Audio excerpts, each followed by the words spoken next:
Hello there, welcome to another round of the Phoenix Club. We are now in week 3, and as always, we're kicking off on Friday with Premier League Weekly, a review and preview of all of the biggest Premier League action. So, in case you didn't catch our Chelsea in Crisis special on Sunday, then we're not going to be talking about that game, obviously the biggest game of the weekend, because there was so much to talk about that we couldn't really just dedicate 7 minutes. So if you want to catch that, I'll leave the link in the description below, or you can just check out our recent uploads and you can find all of Tom, as a Chelsea fan, all of his thoughts from that game there. But we are going to start with Huddersfield against Arsenal. The Gunners running out 2-1 winners there at the John Smith's Stadium. We're going to kick off with the Gunners, actually. Now, I appreciate that they got the win and that thanks to Chelsea losing by a 6-goal margin, sorry to bring that up again, that they're now in 5th.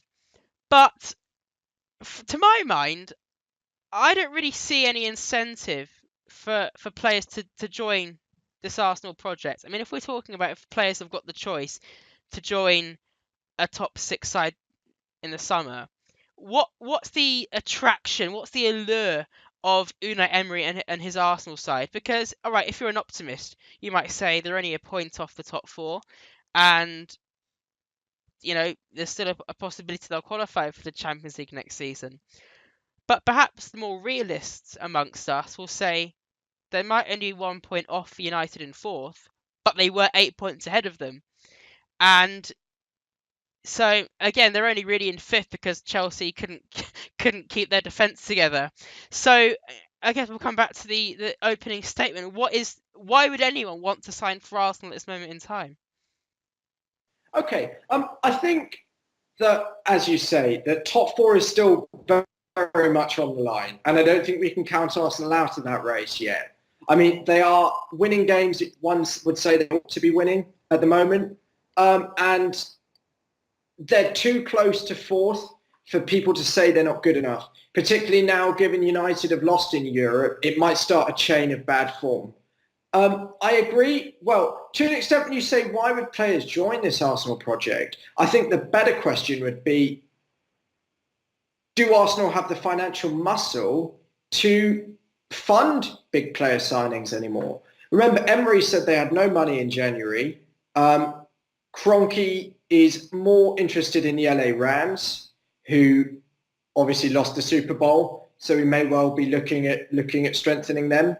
And I'm not sure Arsenal have the ambition financially, to be honest, to be one of Europe's top clubs. Well, let's just say that they did, though. Or let's just say, as a complete hypothetical statement, that there are no transfer fees and that players will come for free and that wages didn't... I'm just saying, from point of view, why would a player want to play for Arsenal? I'm not talking about from a financial point of view. I'm talking about, as a club, at this moment in time, why would a player want to be part of this club with this current project? Okay, I think that there are several arguments that can be made for Arsenal, actually, on this. They've got an excellent manager who has shown he can win the Europa League 3 years in a row, or 3 times. I think it was 3 years in a row. Yeah, it was. He was able to take Paris to an excellent side with some of Europe's best players and has managed Europe's best players. He's got a relatively happy dressing room, which I think is important.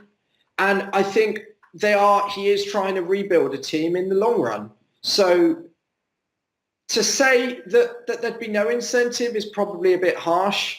But I understand your point. I think they are improving from the Wenger era. And I think that people perhaps underestimated how long that would take, that they wouldn't immediately go straight back into the top 4. But I think to say that Arsenal maybe... That there is no hope for Arsenal fans, I think that's too much, personally. And on the note of Unai Emery, which you mentioned a second ago, and you actually referenced his 3 consecutive Europa League titles, let's not also forget that with PSG, he managed to finish second in a 1-team league in his first season. And also the fact that with Sevilla, the fact that they won 3 Europa Leagues in a row meant that they were falling at the group stage of the Champions League consecutive seasons as well. Are they qualities that Arsenal need in a manager at this moment in time? Someone that, to a certain extent, arguably underachieves with the players that he has. I appreciate that he won the league in his second season, but really, a donkey. David Moyes could have won the league with PSG. I don't mean to be harsh to Unai Emery, but did they appoint the right man? I appreciate that whoever was going to be in charge, it's a long-term project, but is Unai Emery the right man to take them to success in the long term? I think that's harsh on that Monaco team, actually, of 16-17. I think they were an excellent side who's led by an excellent manager in Jardine. And if you're asking whether Emery's the right man, I'm not sure he'd have been my first choice if I was the Arsenal board. I'd have probably gone for the man I've just mentioned, Leonardo Jardine, who I think is really underrated, by the way.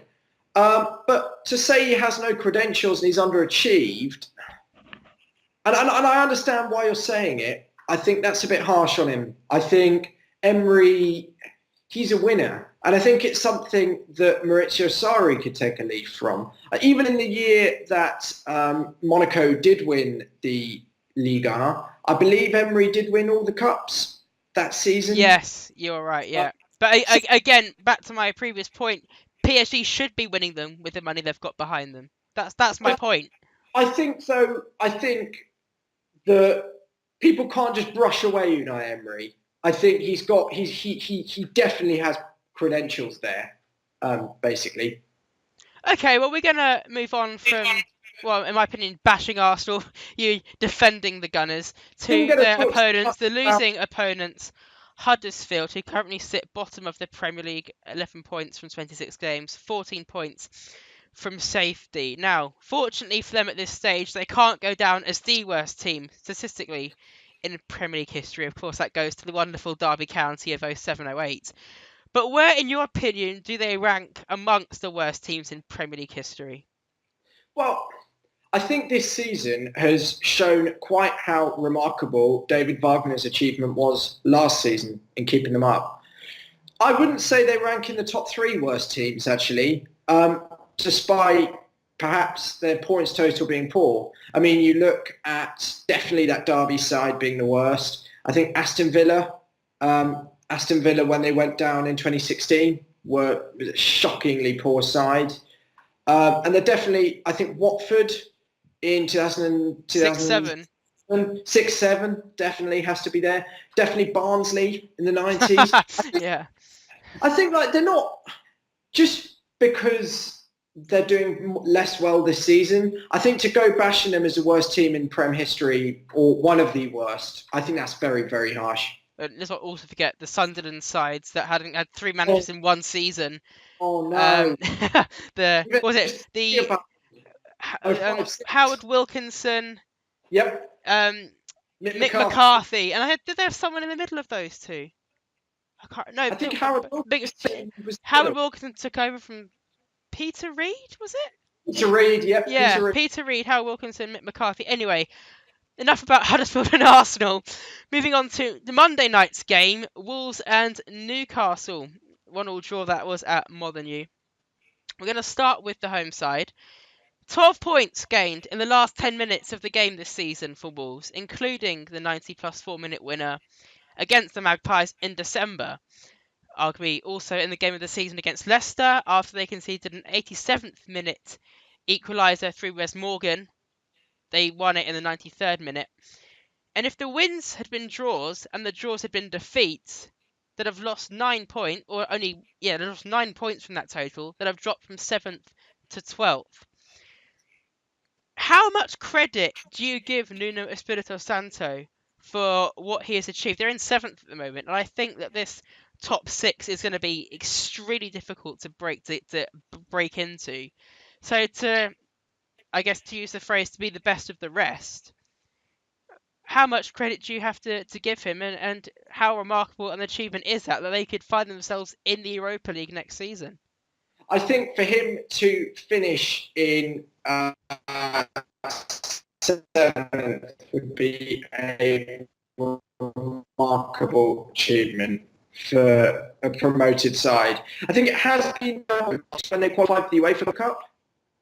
But I agree that Santo should be credited. I think there have been weak stories of him being linked to top clubs, possibly rightly so.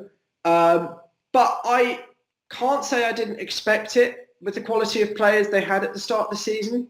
I think I predicted them to become above Man United. Oh, blimey. Because I thought, well, I think either above Man United or maybe just below.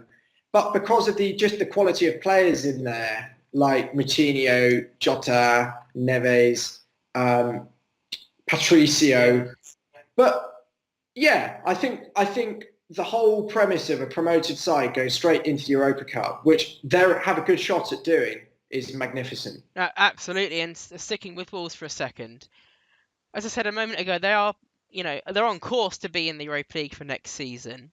But as you mentioned, they've got top players in that side. Could they perhaps be seeking Champions League football next season? Next season's too early. No, not for Wolves. As players. Sorry, maybe I didn't word the question well. Could those players be seeking moves to Champions League clubs next season? No, I think that they've been made aware it's a long-term project, because I think the Chinese owners of Wolves, when they came in, said they wanted them in the Champions League in like 5 years. So I think, well, maybe next season they might want to consolidate Europa League.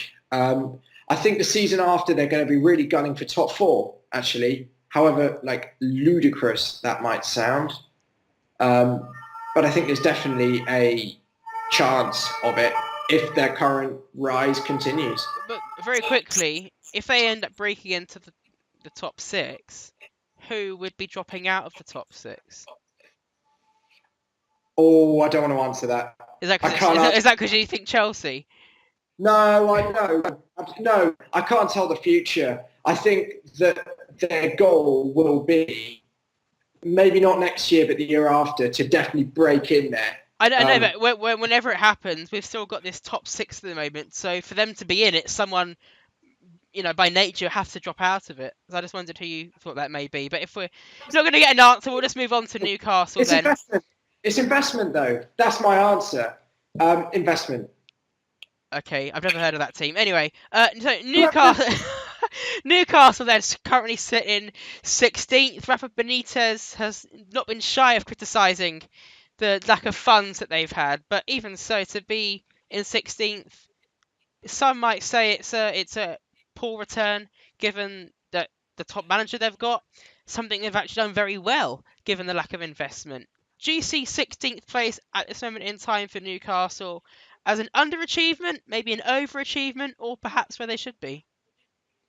Surviving for them is an overachievement, given their management of their club and Mike Ashley wanting to sell, but not selling, despite interest from people like Amanda Staveley, and as I say, Benitez not being backed, to be frank. I think they're doing incredibly well. And as we said a couple of weeks ago, really poor style of football, that sort of flat back five. But if it keeps them up, all credit to Benitez for me. Okay, well, we are going to round off the review section of the show, primarily because I think we're at risk of running on for a bit too long. So we're going to move on to the centre point of the show, the half-time section of the show. Hand over to Tom for this week's Guess Who? So, if you haven't watched last week's, we do a regular weekly section that's come off of my Twitter, and I'm going to give you 3 clues about a mystery player, and you guys, your job's to guess it, basically. It's as simple as that, and if you can guess it without pausing the video, by the time the video finishes and I reveal, that would be a fantastic achievement. And you guys can pat yourselves around the back. I have no idea whether you're cheating or not. But on to the 3 clues that we're going to give you. And it's a player this time that has played in the Premiership played in England all his career. And the first clue is that he's played with Phil Bardsley, Ryan Shawcross, and Chris Sutton. The second clue is he's won the same number of major honours as Steven Gerrard. And the third one is that his home has never been south of London. Okay, so I'm just maybe this is giving you a clue. I don't know. I'm sensing a Villa and Stoke vibe here. Apart from uh, right, am I allowed to give a guess now, or do I have to wait to the end of the show? No, let's Actually, keep the no. suspense The guy I've just series. thought of hasn't played in England his entire career. And I was going to say John Carew, but he's not played in England his whole career. So no, Not correct. it's not John I've Carew. done Carew though. I've done Carew though. It's we might have to come back to that one. I said we'll find out the answer at the end of the show. So please stay tuned if you're that desperate to know who it is, and we'll also be revealing we'll go over the clues again in case you've forgotten. So yeah, thanks Tom for those clues, and I say we'll find out at the end of the show. And leave your answers in our comment section below, and we'll give you a shout out next week. So shout out firstly to Matt, who I can't remember what he put, but he didn't get the right answer last week for Andreas Barzagli. As I said, if you want to comment again, Matt, we'll give you another shout out next week. And for anyone else that fancies giving this week's Guess Who a go. But moving on then to a couple of previews. Now, of course, with no Premier League action this weekend, we've got some FA Cup action, some FA Cup fixtures to preview for you. So first up, we're going to go for a Premier League v Championship encounter. Brighton hosting Derby at the MX Stadium on Saturday. Brighton 14th, level on points with Burnley after the Clarets beat them 3-1 on Saturday in the Premier League table, only 3 points above the relegation zone. Meanwhile, Derby are currently in 7th, Frank Lampard adding former teammate Ashley Cole to his roster, and they're only a point and a place off the playoff spots, and only 8 points off the automatic promotion spots.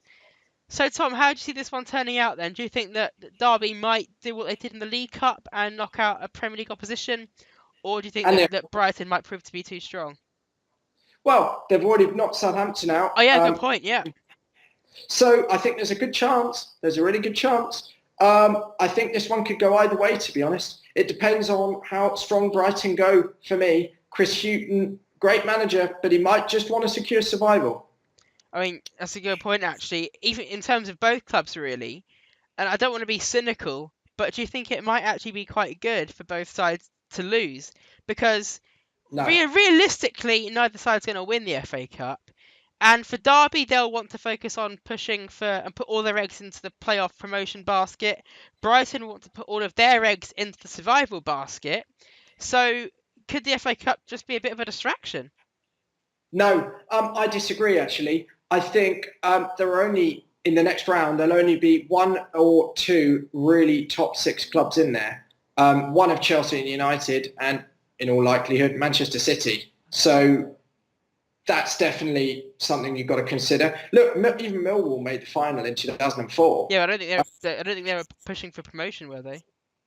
They may not have been, but to make I don't know, but is of importance to a championship club. No, I'm deliberately making the point that Derby. It's not just the fact they're in the championship. That Derby, in their mind, might be prioritising getting into the Premier League over getting into the quarterfinals of the FA Cup. Likewise, Brighton might be prioritising their place in the Premier League over reaching the quarterfinals of the FA Cup too. I'm not saying because it's Premier League v Championship, more that they've got maybe more important things to be worried about than progressing in the competition. It's unlikely they're going to win.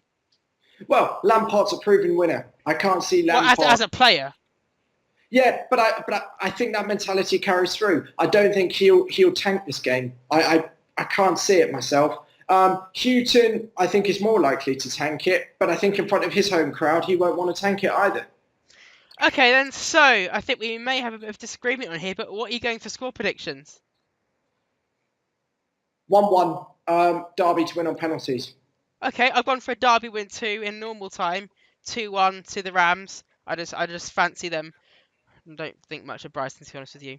So then, moving on to undoubtedly the biggest game of the weekend, although I think it's taking place on Monday. Chelsea hosting Manchester United. Clash of 2 massive sides historically in this competition, certainly in the last 10-15 years. Of course, both sides have so much to prove in this fixture. United coming off the back of Tuesday night's defeat to PSG in the Champions League. Chelsea having conceded, what was it, 10 goals in the last two away games. So both sides really could do with winning this competition. Again, what are your thoughts? I think it depends for Chelsea on the Malmo performance and who plays and how we play. Have the players got the manager? To be honest with you, I think United. A lot of people are saying United, they should rest players against Chelsea, but I can't see it. I really can't, because Solskjaer, an FA Cup could do Solskjaer a whole load of good in getting that United job. Chelsea, of course, have the League Cup final as well. So if I had to pick a winner, I'd have to say Man United, I'm afraid. And it pains me to say it in front of a United fan. Yeah, well, I probably should have mentioned it is me versus Tom for this clash, and hopefully one of us, i.e. me, will be gloating on next week's show. But of course, you mentioned that Solskjaer will be desperate to win this competition. Of course, he will. But let's not forget, as you mentioned, I think earlier on, that United will be a little bit deflated after that midweek loss to PSG. Also, injuries to Martial and Lingard. Perhaps Solskjaer might not be able to rotate the squad in a way that he'd like, because at least for maybe the next couple of games, let's not also forget United have got Liverpool in their Premier League next Sunday. So again, it's a question of which, if you have to prioritise one, which do you prioritise? FA Cup, which there's a chance United could win, or the Premier League clash against Liverpool, where all to play for really, given that United's Premier League form has been so good since Solskjaer took over. Liverpool looking a little bit wobbly at this moment in time, so perhaps United do fancy their chances. Any last words before we come to score prediction? I think United, if you talk and you're being real about the Man United way, you've got to target both, to be honest. Okay, so score prediction time then. Tom, I'll come to you first again. 2-1 to Man United. Okay, yeah, I'm going to go for a 2-1 United win as well. I still have no confidence in the defence, particularly after the Champions League game, but I just don't think that Chelsea are up there at this moment in time. So before we sign off for this week's show, we of course have to reveal the answer from this week's Guess Who. So over to Tom quickly, just run through those clues once again, and then please reveal the answer. So this week's Guess Who played with Phil Bardsley, Ryan Shawcross and Chris Sutton. He's won the same number of major honours as Steven Gerrard, and he's never played at a club south of London. The answer is, of course, the one and only Gary Cahill. Oh, of course, Gary Cahill. So, congratulations if you did get that one right. And, of course, I think it's probably a good time to end this week's show. So, thank you to Tom for joining me. Thank you to you for tuning in. And please join us tomorrow for our Premier League Retro Show as Tom and I go through our candidates for the greatest Premier League team of all time. And watch out to see who we rank as our number ones. But until then, thanks from me. Thanks from Tom. Thanks for watching.